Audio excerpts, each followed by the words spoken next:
Good evening, class. This is Sitaram Shorthand classes. TC number 134. Be ready. 5 seconds. Start. In view of the recommendations made by the Backward Classes Commission, the Government of India examined the matter in consultation with the state governments concerned. This is exactly what we have decided and what has been incorporated in the present bill. As a result, it has been decided that in the case of Rajasthan, the area restriction should be removed altogether because in Rajasthan, this population has been spread over a very large area. It was found that they were entitled to this measure of protection and therefore this area restriction has not been kept up in respect of Rajasthan at all. In the case of the other two states, namely Maharashtra and Madhya Pradesh, the tribes residing in tehsils where there is concentration of 20% or more of tribal population should be specified as scheduled tribes. This is point number 2 so far as the salient recommendations of the Backward Classes Commission were concerned. Then, sir, the third point was regarding the actual commissions or actual additions. There were a number of communities.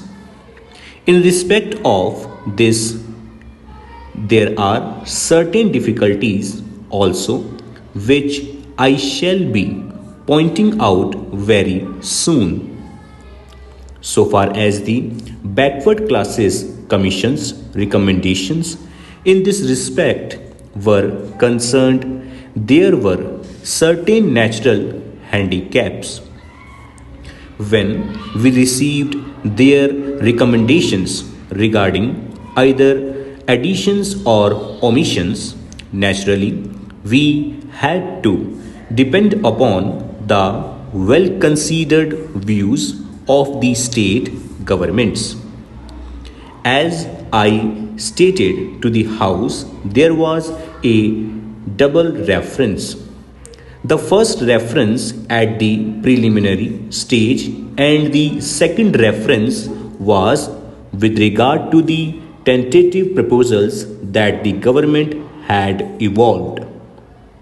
Therefore, in this case, after the receipt of the views of the state governments, the Government of India finally recast what they had prepared in the light of these views.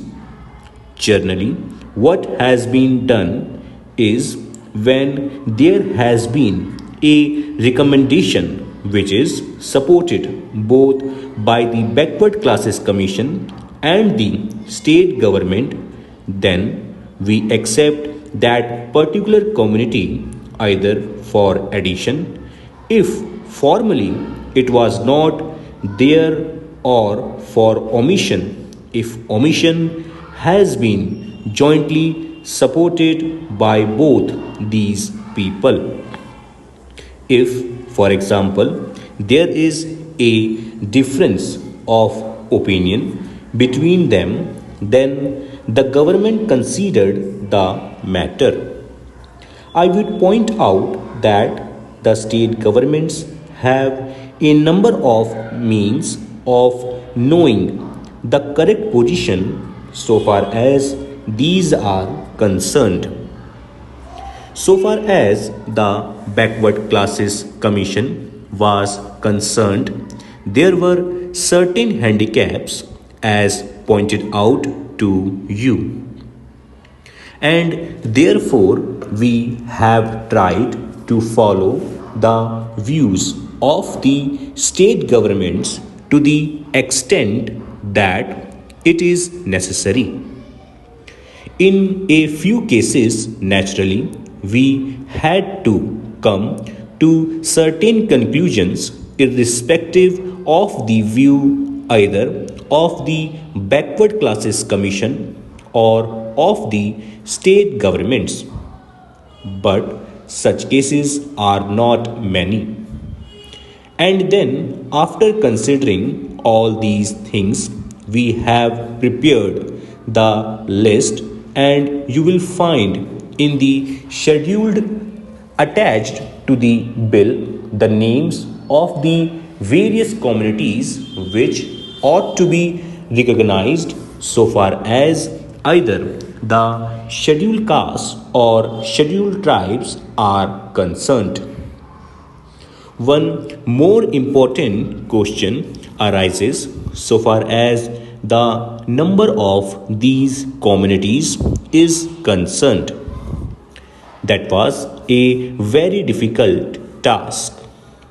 Now, what happened in 1951 was naturally representations were made to the government that we ought to give up encouraging or perpetuating caste system.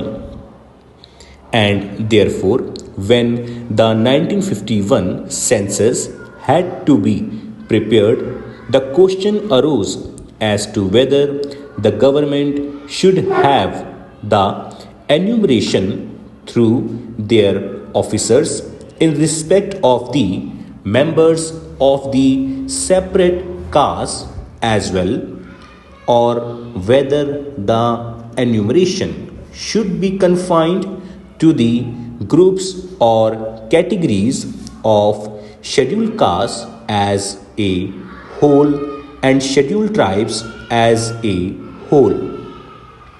For example, take a particular community, the Bhil community.